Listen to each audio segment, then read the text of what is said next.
Great. So today, Tony's going to tell us about Bell nonlocality and why it's not sufficient for the security of standard device-independent QKD protocols. Thank you.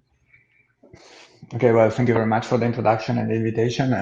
Yeah, I guess this is my longest title ever, but okay, so I had to decrease the font size for my usual PowerPoint template to make it fit in the screen. So yes, I'm going to tell you, since it's a rather short talk, I'm going to tell you about briefly about what is device-dependent quantum key distribution and the motivation for that, and then about the problem we solved, which is we proved that for what we call the standard device-independent quantum key distribution protocols, we can prove that observing a violation of Bell inequality is not sufficient for security. Okay, so let me just start with the motivations. We now, I mean, this is a very exciting time because we are seeing how the ideas we had for quantum information protocols are becoming applications and even commercial products. So it's happening that there are companies selling new quantum computing devices, maybe not quantum computer, but quantum computing devices. And then also in the labs, people are running experiments to simulate physical systems of interest. And you can already buy QKD devices and random number generators, okay? And now, as you can see here, we have a problem because you, as a user with your poor classical means, you get these devices, say from a provider, and you have to certify their functioning, okay? And this is difficult because usually it's very difficult to simulate or to understand quantum systems with classical tools, okay? So then there's the problem, the general problem of certification, which is, okay, is this really a proper quantum computing device? Does this properly simulate the quantum system or the quantum system I'm interested in? Is this cryptographically secure or is this quantum random? Okay, so this is a general problem that we have, and this is the problem I'm interested in. Okay, and what I want you to understand is that, okay, the problem is that you are given a device which you can see as a box. Okay, and this box will produce some information for you, and this information will be classical information. Okay, this is the information we have accessible. Okay, even if the box produces a quantum state, at the very end, the information is going to be read, the quantum information is going to be read, and it's going to be mapped into classical information. And you may be able to perform some actions on the box, but again, this action that you perform will be classical. Okay, so you will be, even if you prepare a quantum state, you will be saying, prepare the quantum state, whatever. So it will be, at the very beginning, it will always be phrased in terms of classical information. Okay, so this is why the device-independent formalins is very useful in this regime. Okay, so in the device-independent formalins, you see the quantum devices as quantum black boxes, and these quantum black boxes are fed with classical information. So usually we put some labels to this classical information, and the devices produce outputs. Okay, so you can have 1, 2, it depends. You may have different devices. Okay, and then you label the classical information that you use as input for these devices with an input x, okay, x1 for the first box, xi for the ith box, xn for the nth box, and then the device gives you, as a result of your action, an output that you label by a's, okay, a1, a ith, an. And then there are no Hilbert spaces in this language. All the information is, or the behavior of these devices is described by what we call the observed correlations, which is the conditional probability distribution of observing some outputs, A1 up to AN, depending on your actions on the devices, X1 up to XN. Okay, so this is, let's say, the minimal modeling of your devices, and it's nice if you can certify interesting properties of these quantum devices only from this minimalistic description. I'm not saying this is the only possible way of describing systems or certifying. Of course, you may, in some cases, you may be interested in make some assumptions about these quantum devices, okay, that now I'm seeing as a black or gray box in the slide, okay, but then it's not device independent, okay. And the nice thing is that you don't need to put any trust on your devices, only from the correlations. If you are able to say interesting things about the devices from the correlations, this is self-certified, okay? It's simply the observation of these statistics certifies the property of interest of your devices. Okay, so the best way of understanding why this is useful is by the hacking attacks by, say, Makarov and other and co-workers and other groups.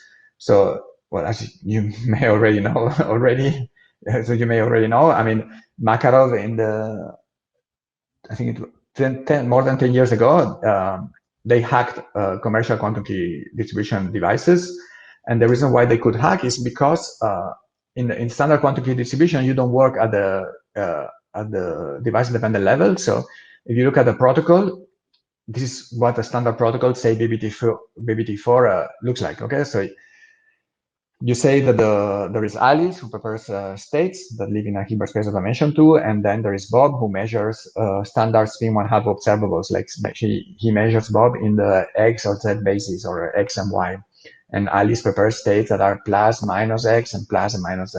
Okay, this is the theoretical explanation of your protocol, and this is where you derive the security proof for the protocol. Okay, so this is where you put security. And now when you think about the implementation of the, say, commercial device, of course, you don't prepare states living in a Hilbert space of dimension 2, but you take light pulses. So I think it's questionable, I think it's even not true, that the light pulse is an object that lives in a Hilbert space of dimension 2. So this is an assumption that is not met in the implementation. And also then you make a detection of this light pulse, which is given by, say, a detector working at the single photon level. And for sure, this is not a standard spin 1/2 measurement. Okay, so there is a mismatch here between the theoretical description of the protocol and the implementation. And the problem is that you prove security here, but your implementation or the device you buy from the provider lives here. Okay, so then in a way, the theoretical security proof you derive is useless for your implementation. Okay, I mean, it's maybe useful in the implementation, is close to the theoretical security, but this gap that is in a way is in some situations is unavoidable, may open security loopholes. And actually in the case of Makarov, it opened the security loopholes. Okay, and this is exactly what the hackers exploited to break the implementation of BBT4. Okay, so in a way, when you rely a lot on the physical details of your devices, then this is a risk, especially for cryptographic or adversarial scenarios. Okay, physical details become a weakness. And I always use this joke that probably I've seen in my talks, like this is what we want to achieve. No, you can see this as a random number generator you buy from the provider, and then you want to be sure that this is random. Okay, and as you know, the probability that a proper random number generator generates this sequence of numbers is the same as any other sequence. Okay, so we want to make sure from the outside, from the statistics we see from the box, that the device works as expected. Okay, and this is why the idea of device-dependent QKD was proposed. So you have Alice and Bob, they had the devices that they got from the provider, and then they feed these devices with classical information, these inputs, and they get the outputs. If from these correlations they can conclude that they can construct a secret key, then we have device-dependent QKD. Okay, and since the key or the security is proven only from the statistics, there is no mismatch between the theoretical security proof and the implementation. Okay, because if the implementation, the search statistics is the one you need for the security proof, then you are secure. If not, you are not secure, and you give the devices back to the provider. Okay, so more in general, this is what I was telling you. So you have these devices uncharacterized, you feed them, you have the statistics. So now, from this point of view, it's clear that what you need for security is Bell nonlocality. Okay, because if you want to do something that is not possible in classical information theory, you have to make sure that the observed correlations do not have a classical explanation. Because if they have a classical explanation, then you cannot do anything beyond classical information theory. And these correlations, to demand that these correlations do not have a classical explanation is the same as demanding that they violate a Bell inequality. Then Bell non-locality is a necessary condition to do anything of interest in the device-dependent scenario. Okay, so here we then consider one of the main applications of device-dependent formalism, quantum key distribution, and then we wonder whether Bell non-locality is not only is necessary but sufficient. Okay, this is the main goal of my talk. Okay, so again, you have Alice and Bob, they generate these statistics and they want to distill a key. So we have in mind protocols in which, I mean, okay, a state is prepared, say a maximum entangled state of 2 qubits, and then you make some measurements. Here I'm putting the measurements for standard CHSH. And for instance, in the standard CHSH protocol that we consider, for instance, in this paper, you put a third basis that is aligned with A1. You see, when you make A1 and B3 measurements on a maximum entangled state, the outputs are perfectly correlated. So you're going to generate the key from A1 and B3, and the other settings are here just to monitor the violation of a Bell inequality. So in the device-independent approach, what you do is like you compute the correlations between Alice and Bob using the settings A1 and B3, that are the ones used to construct the key. And you bound the information that it has, which is encapsulated by this quantity here, by the Bell violation, in this case, CHSH Bell violation. Okay, some settings are used for the key, and some others are used to compute the Bell violation bound its knowledge. And okay, in the case of the CHSH protocol, which is the one I'm representing here, as I was telling you, you bound its information from CHSH violation, and the protocol works reasonably well. So if you compare with BQIT4, this is the key rate you obtain as a function of the Q-bar, which you can relate also to the visibility here. So you see, this is the standard for device dependent. This is device independent. So here, say in terms of Q-bar, you tolerate up to 11%. Here, you tolerate up to 7%. I think the loss of visibility compared to the gain in security is worth trying. Okay, so I think it's in a way comparable, but also you can see that this threshold. Okay, there are ways of improving this threshold, but it's still far from the threshold for Bell violation. I mean, the threshold from this 7% in Q-bar corresponds to a visibility of 0.86, and still the violation is still at 0.7. Okay, so the question is whether you can close this gap, or whether there is a region in which even if you violate a Bell inequality, you cannot distill a key. Okay, so this is the question. So what we prove is that Bell nonlocality is not sufficient for device-independent QKD. Okay, and we prove that for what we call standard protocols. So the proof is not fully general. We cannot prove any protocol you can construct from device-independent QKD, but we prove for standard protocols. And by standard, I mean the following. Okay, there is an and Bob missing here. Okay, so to generate the correlations between Alice and Bob, they share a state and they make projective measurements on the state. Okay, so I'm considering only the situation in which Alice and Bob make projective measurement. I mean, this is the standard case for any implementation, but okay, this is an assumption. And then when they distill the key from the settings, they announce the settings. Okay, this is what's happening in the device-independent protocol I was showing you in the CHSH. So, well, they have some settings that they use to distill the key, in which Eve knows that the settings are A1 and B3.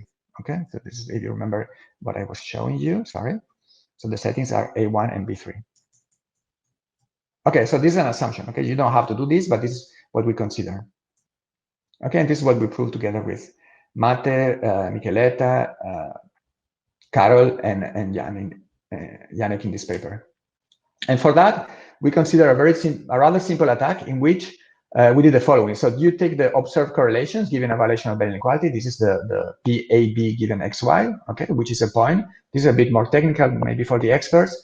So what we did, we decomposed the observed correlations in terms of local points and quantum points, okay? So this is the boundary of quantum correlations. This is the boundary of classical correlations. We decompose this point as a convex combination of classical and a quantum point. And we took an attack in which it combines classical preparations and a quantum preparation. And then for this attack, we computed an upper bound on the key rate, which is called the intrinsic information, which you can do for this attack, okay? So basically, we imposed this attack, and we computed a known upper bound on the intrinsic information, and then we showed, perhaps at least surprisingly for us, is that this upper bound on the key rate becomes 0 at this visibility, which is larger than the visibility for Bell violation. So, I mean, if you want to see the plot, this is some previous upper bounds that people had derived. All of them were non-zero up to the region of Bell violation. Well, in our case, we had another upper bound, and then we could prove that it goes to 0 before while you still have a Bell violation. Hence, for these protocols, Bell nonlocality is not sufficient. So with this, I come to the conclusions. Well, first, it is clear that in any device-independent protocol, you need the observation of Bell nonlocality. In particular, you need this for security of device-independent QKD. What we showed in the work I'm presenting here is that Bell nonlocality is not sufficient for protocols in which you apply projective measurements and the measurements are announced. So now the question is, okay, I mean, this attack, I think it has been proven quite powerful. So now we are studying applications to other contexts, and also, for instance, protocol is in only one way. But of course, in a way, the question still remains. I mean, okay, if say nonlocality is proven not to be sufficient in general, not only for these standard protocols, what do we need for security? And now, if it's sufficient, what do we need to change? Okay, to have security up to the region of Bell violation. Okay, thank you very much for your attention.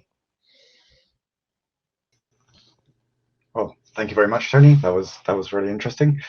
So we have one question so far from the audience, and if anyone else out there has any questions, please do post them now. So we have a question from Raman Chowdhury, who's asking, when we have a single physical system and you have a random number generator based upon it, so say, for example, based upon contextuality, can this always be spoofed? This is the question.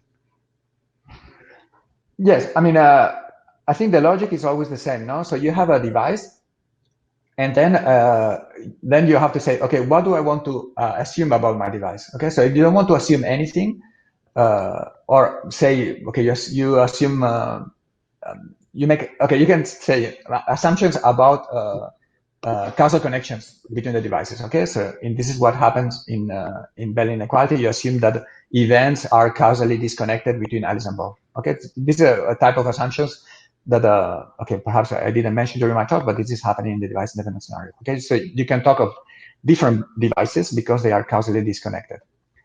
Now you may say, okay, I don't want to go into this line, and I want to make other types of assumptions in my single device. Okay, then you have a single device, and then you make the assumptions that you require for non-contextuality, which is, if you think about contextuality like Ocken-Specker, you assume that the devices share some projectors, the different measurements, okay?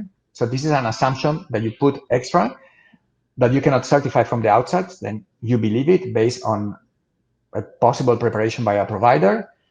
So once you make this assumption, then you can certify security. So I think the logic is always the same. You make assumptions based on the arrangement, based on space-like considerations, on synchronization of events, like in a Bell test, or you make assumptions about the geometry of your settings, like in a contextuality scenario, and then based on these assumptions, you prove security. So I think it's a matter of how happy the client is going to be with these assumptions. Yeah, indeed.